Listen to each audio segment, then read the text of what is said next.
my father. This is a man who was loved by so many because of his profound effect that he has made in their lives. He was a pioneer in the television and news industry because of his knack of taking on the unknown instead of following others. Except for his clothing style, he was cutting edge.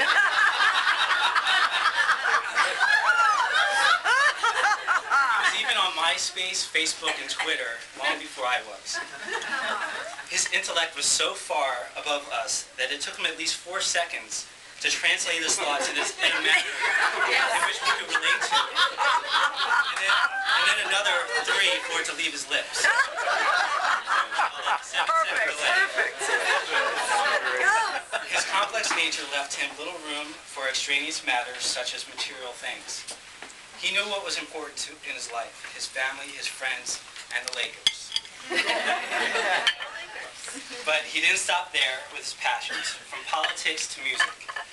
Just recently, in the past couple years, he began taking bass and guitar lessons from his good friend Carol, who's here tonight.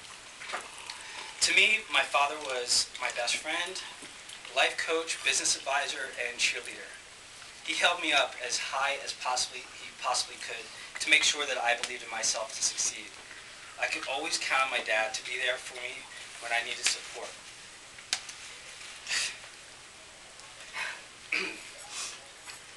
He did it in a way that I loved and I hated at the same time. When I would come to him with a problem, there was a part of me that just wanted him to commiserate with me, but he never allowed himself or me to get caught up in the muck of the situation. In his own Confucius style, he would give me the simplest of advice, and it worked every time. I had the honor and the privilege of being by his side during his journey and his fight with lung cancer. At times, instead of being like father and son, we became like an old married couple, bickering at times.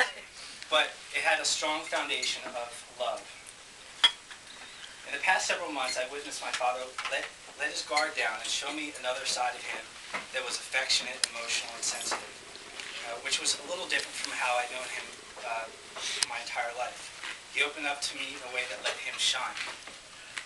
In the past several months, I witnessed my father struggle with a level of pain that I could only imagine.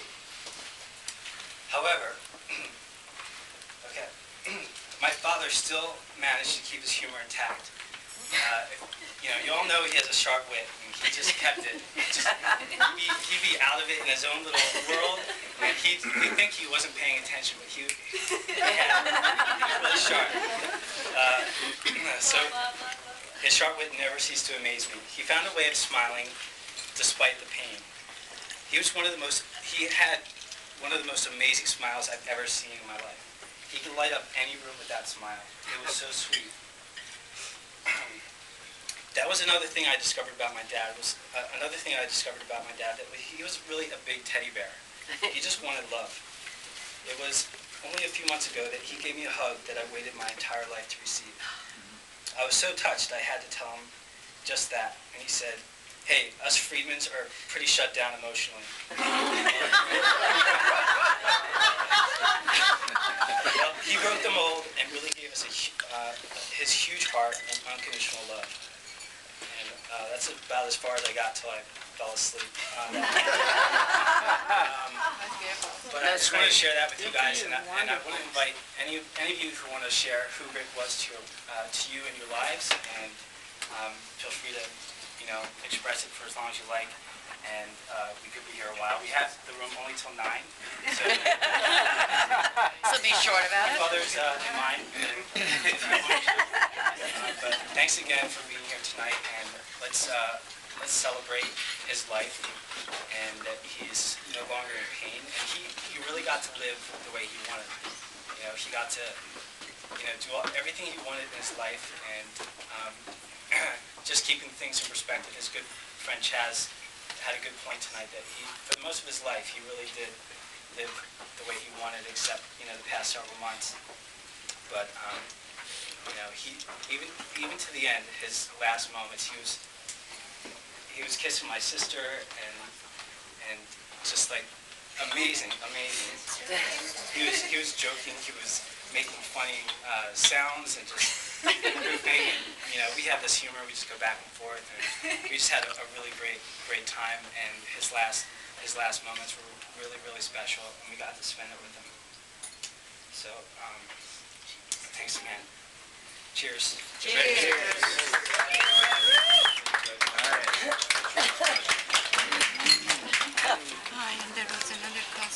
I've known Rick probably longer here than anybody except Sheila. I'm sure you've all met Sheila. And first of all, I want to do the serious stuff. He was so crazy about these kids. It was just unbelievable. He may not have said anything to you, but he said it to me. And, you know, he was talking about Adam, you know, fitness guru to the stars. Allison, who was always the apple of his eye. Allison. You're Alice and son. And he was so absent. He started talking about Allison's husband. I had never heard him talk about a man that way. I thought maybe he had some affections for him. I was but so Josh, he was really lucky. And the respect he had for Sheila, that, you know, their marriage was 30 years, and tremendous respect for her, and respect for people. It's interesting to me that the people who are here tonight